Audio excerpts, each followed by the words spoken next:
Students, நம்ம வந்துட்டு last கிளாஸ்லேருந்து 20th சாப்டர் பார்த்துட்ருக்கோம். Reaching the age of adolescence அந்த சாப்டர் பார்க்குறோம்.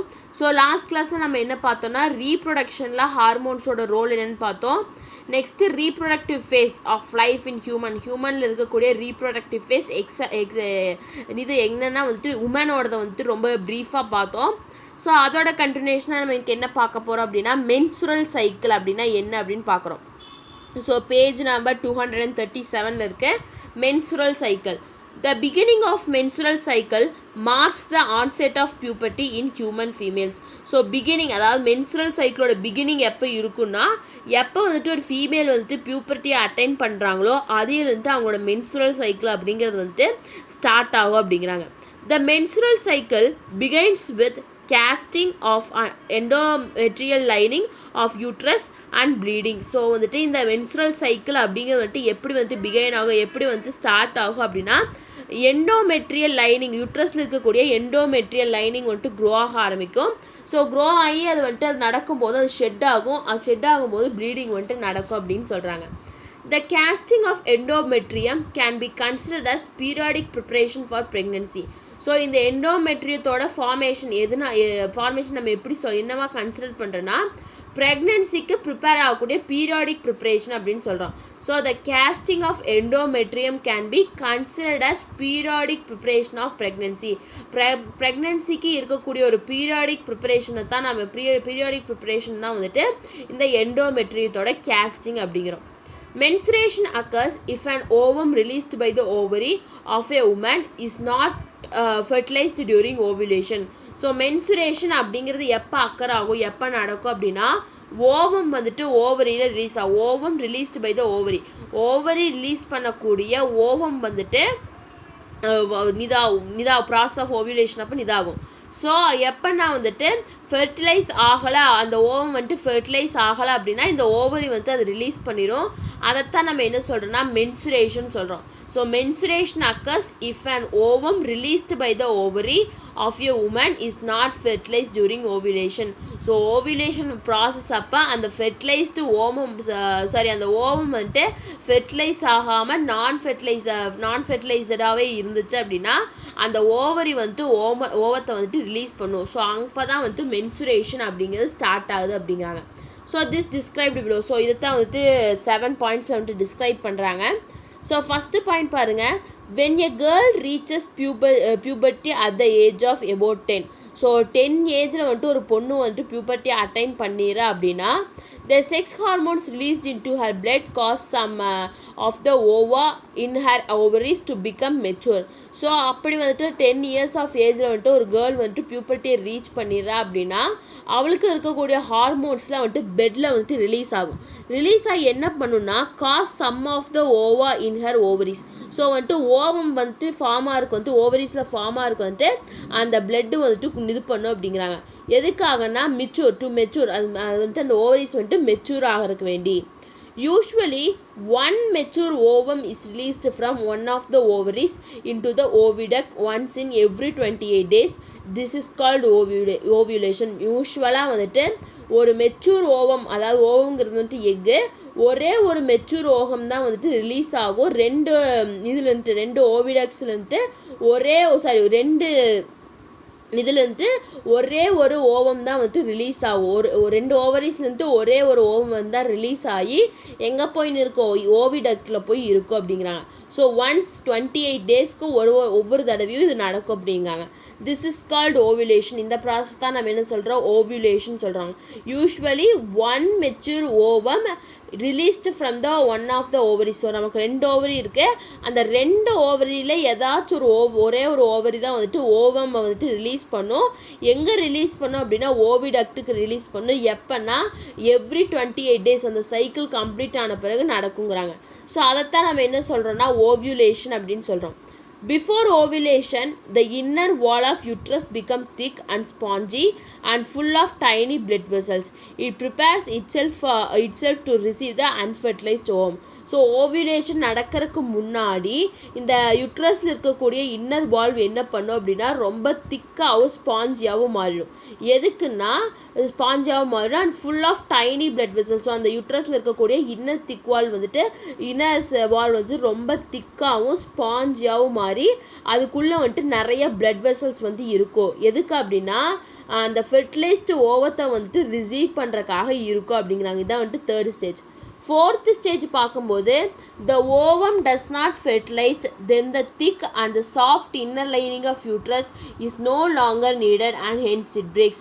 சப்போஸ் இப்போ அந்த ஓவம் வந்துட்டு ஃபெர்டிலைஸ் ஆகலை அப்படின்னா என்ன ஆகும், அந்த இன்னர் லைனிங் அந்த திக் அண்ட் சாஃப்ட் இன்னர் லைனிங் இருக்குல்ல யூட்ரஸில் அது வந்துட்டு பிரேக் ஆகிரும். அதுக்கு அதோட தேவைகள் வந்துட்டு இப்போ இல்லை. ஸோ அதனால் வந்துட்டு பிரேக் ஆகிரும் அப்படிங்கிறாங்க. So the thick and soft inner lining of uterus along with blood vessels and the dead ovum comes out of the vagina in the form of bleeding called menstruation.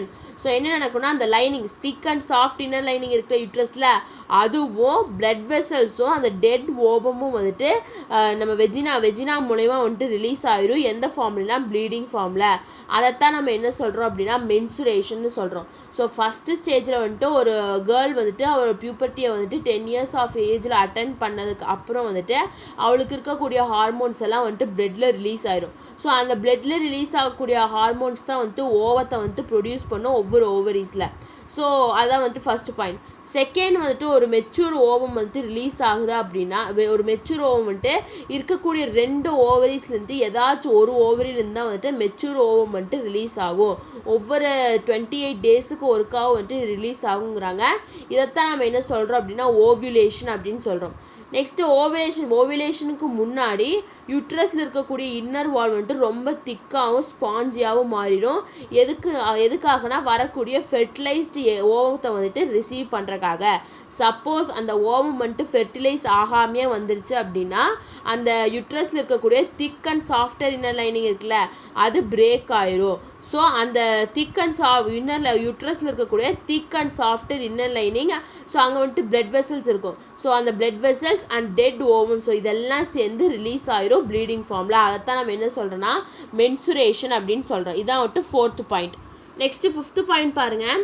Menstruation usually occurs 14 days after ovulation and usually lasts for about 3 to 5 days. So mensuration எப்போ நடக்கும் அப்படின்னா வந்துட்டு 14 days after ovulation. Ovulation முடிஞ்சு 14 நாள் கழித்து இந்த mensuration அப்படிங்கிறது நடக்கும். இது யூஸ்வலாக எத்தனை நாள் இருக்கும் அப்படின்னா 3 to 5 days வந்துட்டு இருக்கும். After menstruation is over, the inner lining of uterus starts building up again so that it may become ready to receive the next ovum. So mensuration முடிஞ்சதுக்கப்புறம் யூட்ரஸில் இருக்கக்கூடிய இன்னர் லைனிங் வந்துட்டு மறுபடியும் பில்டாக வந்துட்டு ஸ்டார்ட் ஆகும். எதுக்குன்னா அடுத்து வரக்கூடிய ஓவத்தை வந்துட்டு ரிசீவ் பண்ணுறதுக்காக ரெடியாக இருக்கிறதுக்காகன்னு சொல்கிறாங்க. ஸோ இதான் 6th பாயிண்ட். 7th one பாருங்க. If the ovum does not get fertilized even now, then menstruation takes place again. So இப்போவும் வந்துட்டு அந்த ஓவம் வந்துட்டு ஃபெர்டிலைஸ் ஆகலை அப்படின்னா வந்துட்டு மறுபடியும் அந்த மென்சுரேஷன் ப்ராசஸே தான் நடக்கும். This cycle of menstruation is repeated again and again in women for every 28 days. So இந்த மென்சுரேஷன் இந்த சைக்கிள் தான் வந்துட்டு ஒவ்வொரு உமன்லேயும் வந்துட்டு திருப்பி ரிப்பீட் ஆகிட்டே இருக்கும் 28 டேஸுக்கு ஒருக்கா. The menstrual cycle is controlled by hormones. So menstrual cycle எதை கண்ட்ரோல் பண்ணுது, ஹார்மோன்ஸ் வந்துட்டு control பண்ணுதுங்கிறாங்க. Menstruation stops temporarily when the ovum gets fertilized and the woman gets pregnant.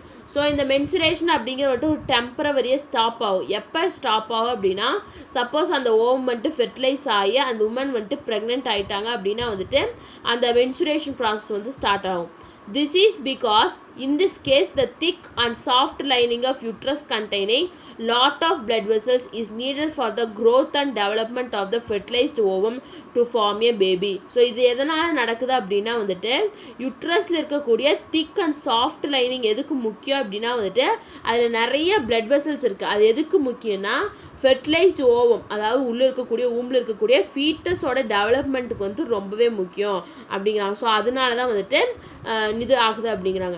Menstruation also stops due to nutritional deficiency, low body weight, stress, eating disorder, excessive weight gain, etc. So mensuration வந்துட்டு இது மட்டும் இல்லாமல் வேறு சில காரணங்கள்னால stop ஆகுது. எதனாலனா வந்துட்டு ஏதாச்சும் ஒரு நியூட்ரிஷனல் டெஃபிஷியன் இருந்தால், அயனில் வந்து அனிமியாவாக இருந்தால் அது இது வந்துட்டு ஸ்டாப் ஆகும். அது ஒரு nutritional deficiency. Next low body weight, பாடியோட வெயிட் வந்துட்டு ரொம்ப லோவாக இருந்தாலும் நடக்கும். அதே மாதிரி நமக்கு அதிகமான ஸ்ட்ரெஸ் இருந்தாலும் நடக்கும். நெக்ஸ்ட்டு நம்மளோட உணவு பழக்க வழக்கங்கள், அதாவது ஹீட்டிங் ஹேபிட்ஸ் எப்படி இருக்கோ அதை பொறுத்து தான் இந்த மென்சுரேஷன் நடக்கும். நெக்ஸ்ட்டு வந்து நம்மளோட வெயிட் கெயின், ஸோ இதனாலே வந்துட்டு இந்த மென்சுரேஷன் வந்து ஸ்டாப் ஆகும் அப்படிங்கிறாங்க. ஸோ தீஸ் ஆர் த இந்த menstrual cycle. So menstrual cycle இருக்கிறது இவ்வளோதான். நெக்ஸ்ட்டு பாருங்கள் ரீப்ரொடக்டிவ் ஹெல்த். ஸோ ரீப்ரொடக்ஷன் நடக்கிறப்ப நம்மளோட ஹெல்த் வந்து எப்படி இருக்கணும். The physical and mental well-being of an individual is regarded as an individual's health. So ஒரு இண்டிவிஜுவலோட ஃபிசிக்கல் அண்ட் மென்டல் வெல்பீயிங்கை தான் என்னன்னு இது சொல்கிறாங்கன்னா இண்டிவிஜுவல் ஹெல்த் அப்படிங்கிறாங்க. The World Health Organization WHO has defined the reproductive health as the total well-being of behavior, emotional, physical and social aspect of adolescence. So World Health Organization வந்துட்டு reproductive health வந்து எப்படி define பண்ணுறாங்க அப்படின்னா has defined the reproductive health as total wellbeing. So ஃபுல்லான ஒரு நல்ல இது எதிலினா behaviour, emotional, physical and social aspects. So அடலசன்ஸில் இருக்கக்கூடிய இந்த 4 ஆஸ்பெக்ட்லேயும் ஒருத்தர் வந்துட்டு நல்ல வெல்பீயிங்காக இருக்காங்க அப்படின்னா அதைத்தான் நம்ம என்னென்னு சொல்லுவோம்னா ரீப்ரொடக்டிவ் ஹெல்த் அப்படின்னு சொல்லுவோம். ஸோ இதை வந்துட்டு WHO வந்து சொல்கிறாங்க. To keep the body healthy, every human being at any age needs to have a diet, exercise and personal hygiene. So நம்ம பாடியை ஹெல்த்தியாக வச்சுக்கணும் அப்படின்னா எல்லா human being, every human being எந்த ஏஜாக இருந்தாலும் பரவாயில்ல, எல்லா ஹியூமன் பீயிங்க்கும் ஒரு டயட் வேணும், அவங்க எக்ஸசைஸ் பண்ணணும், அவங்க பர்சனலாக ஹைஜீனாக இருக்குங்கிறாங்க. The following are some of the measures that girls and boys need to take. So கீழே இருக்கக்கூடிய மெஷர்ஸை இதை வந்துட்டு பாய்ஸ் அண்ட் கேர்ள்ஸ் 2 பேருமே எடுத்துக்கணும் அப்படிங்கிறாங்க. First one is cleanliness. Have bath once or twice a day, paying special attention to underarms, groins and genitals. So வந்துட்டு ஒரு நாளைக்கு 1 அல்லது 2 தடவை குளிக்கணும். ஸோ ஸ்பெஷல் அட்டென்ஷனை வந்துட்டு கொடுக்கணும் அப்படிங்கிறாங்க. Change the underwear daily. It should be made of cotton and washed and cleaned every day. So நம்ம யூஸ் பண்ணக்கூடிய இன்னர் வியர்ஸ் எல்லாம் டெய்லி வாஷ் பண்ணணும், டெய்லி சேஞ்ச் பண்ணணும் அப்படிங்கிறாங்க.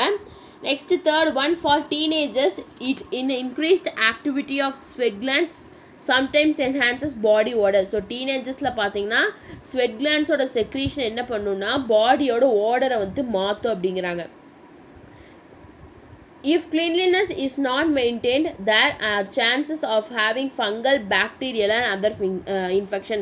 ஸோ அந்த டீனேஜ் பீரியடில் வந்துட்டு நல்ல ஒரு ஹெல்த்தியான ஒரு நிதி இல்லை அப்படின்னா வந்துட்டு கிளீன்லினஸ் இல்லை அப்படின்னா வந்துட்டு அவங்களுக்கு வந்து நிறைய ஃபங்கல், பாக்டீரியல் இன்ஃபெக்ஷன்ஸ்லாம் வரும் அப்படின்னு சொல்கிறாங்க. ஸோ இதான் வந்துட்டு கிளீன்லினஸ். நெக்ஸ்ட்டு மென்சுரல் ஹைஜீன் அப்போ எப்படி இருக்கணும். Girls should take special care of cleanliness during the time of menstrual cycle. So girls வந்துட்டு ஒரு ஸ்பெஷல் கேரை வந்து எடுத்துக்கணும் எப்போன்னா மென்சுரல் சைக்கிள் அப்போ. Making use of disposable napkins or tampons may reduce chances of infection. So வந்துட்டு disposable napkins, tampons தான் வந்துட்டு use பண்ணணும். First of all, girls should realize that menstruation is a natural as any regular physical activities like breathing, drinking, eating, urinating and defecation. So menstruation அப்படிங்கிறது வந்துட்டு ஒரு நேச்சுரலான process. அது ரெகுலராக இருக்கக்கூடிய இந்த ப்ரீத்திங் மாதிரியோ ஈட்டிங் மாதிரியோ ட்ரிங்கிங் மாதிரியோ இல்லை. Girls are advised to use sanitary napkins or tampons rather than a cloth. So கேர்ள்ஸுக்கு என்ன இதெல்லாம் உங்களுக்கு சொல்ல தேவையில்லை, உங்களுக்கு புரியும்னு நினைக்கிறேன். ஸோ கேர்ள்ஸுக்கு என்ன அட்வைஸ் பண்ணுறாங்கன்னா டேம்பன்ஸையும் நாப்கின்ஸையும் யூஸ் பண்ணி சொல்லி அட்வைஸ் பண்ணுறாங்க. It should be changed frequently depending upon the menstrual flow. So menstrual flow-வை டிபெண்ட் பண்ணி இதை டைம் டு டைம் சேஞ்ச் பண்ணிகிட்டே இருக்கணும். If a cloth is being used repeatedly, it should be cleaned with soap and hot water and dried in the sunlight for reuse. Suppose ஒவ்வொருத்தவங்க cloth use பண்ணுறாங்க அப்படின்னா வந்துட்டு அது சுத்தமாக க்ளீன் பண்ணணும், soap போட்டு அப்புறம் வந்துட்டு ஹாட் வாட்டரில் போட்டு அது சன்லைட்டில் வந்துட்டு போடணும் அப்படிங்கிறாங்க. ஸோ இதான் வந்துட்டு first menstrual hygiene. Next physical exercise அப்படின்னா என்ன. Walking and playing in fresh water keeps the body fit and healthy. So வந்துட்டு பிளேயிங் ஃப்ரெஷ் ஏரில் வந்துட்டு ப்ளே பண்ணுறது, விளையாடுறது மூலயமாவோ நடக்கிறது மூலயமாவோ நம்ம பாடி வந்துட்டு ஃபிட்டாகவும் ஹெல்த்தியாகவும் இருக்குங்கிறாங்க. All young boys and girls should take a walk exercise and play outdoor games. So எல்லா பாய்ஸும் எல்லா கேர்ள்ஸும் வந்துட்டு ஒட்டுக்கா சேர்ந்து வாக் பண்ணணும், எக்ஸசைஸ் பண்ணணும், அதே மாதிரி அவுட்டோர் கேம்ஸ் வந்துட்டு விளையாடணும் அப்படிங்கிறாங்க. Physical activity leads to the conditions of better health, sound sleep and thereby mental peace. So இந்த ஃபிசிக்கல் ஆக்டிவிட்டி எதெல்லாம் தரும் அப்படின்னா பெட்டர் ஹெல்த் கண்டிஷனை தரும், சவுண்ட் ஸ்லீப்பை தரும், அண்டு மென்டல் பீஸ், அதாவது மூளையை அமைதியாக வச்சுக்கிறதுக்கு இது ஹெல்ப் பண்ணும் அப்படிங்கிறாங்க. Mental piece promotes happiness in day to day existence. So mental piece அப்படிங்கிறது வந்துட்டு டே டு டே எக்ஸிஸ்டன்ஸில் வந்துட்டு இருக்கும் அப்படிங்கிற அந்த நாள் ஃபுல்லாமே அப்படி இருக்கும் அப்படிங்கிறாங்க. ஸோ இதான் வந்துட்டு ஃபிசிக்கல் எக்ஸசைஸ். ஸோ இன்றைக்கி கிளாஸை வந்துட்டு நம்ம இதோட ஸ்டாப் பண்ணுவோம். ஸோ இன்றைக்கி கிளாஸில் என்ன பார்த்துருக்கோம், மென்சுரல் சைக்கிள்னால் என்ன, அதில் இருக்கக்கூடிய ஸ்டேஜஸ் பார்த்தோம். நெக்ஸ்ட்டு ரீப்ரொடக்டிவ் ஹெல்த் எப்படி இருக்கணும், கிளென்லினஸ் எப்படி இருக்கணும், மென்சுரல் ஹைஜீன் வந்துட்டு எப்படி இருக்கணும், அண்ட் லாஸ்ட்டாக ஃபிசிக்கல் எக்ஸசைஸ்னால் என்ன, அதோட யூஸஸ் என்னன்னு சொல்லிட்டு இன்றைக்கி கிளாஸில் பார்த்தோம். ஸோ நெக்ஸ்ட் கிளாஸில் என்ன பார்க்கலாம்னா nutritional needs of adolescence. So அடலசன்ஸுக்கு தேவைப்படுற நியூட்ரிஷனல் நீட்ஸ் தான் வந்துட்டு நெக்ஸ்ட் கிளாஸில் பார்க்குறோம். உங்களுக்கு இந்த கிளாஸ் ஏதாச்சும் டவுட் இருந்தால் கமெண்ட் பண்ணுங்கள். இந்த வீடியோ கிளாஸ் பிடிச்சிருந்தா லைக் பண்ணுங்கள், ஷேர் பண்ணுங்கள், சப்ஸ்கிரைப் பண்ணுங்கள். தேங்க்யூ.